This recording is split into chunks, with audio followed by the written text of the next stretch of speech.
Welcome to the Learning Pines YouTube. We hope this video helps. You start by observing a clear reference and mapping values. This tells you where to place the darkest shadows and brightest highlights. Use a mid-sized brush and a thin mixture of oil and medium to block in major shapes quickly, because accurate value beats accurate color early on.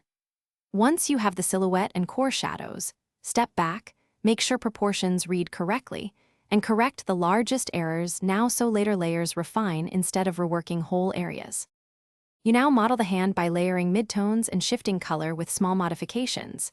Add a cool color into deep shadows to create depth while preserving warmth on planes that catch light. Use directional strokes that follow anatomy, around knuckles, along tendons, because brushwork that follows form sells volume.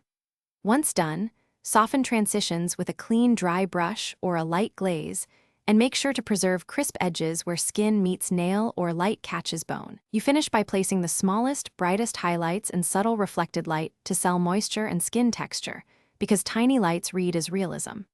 Then step back and check contrasts. If an area feels flat, apply a thin scumble or translucent glaze to unify color and restore depth. If paint looks too thick or clumpy, thin your paint slightly, lift gently with a clean brush, and reblend while the layer is tacky.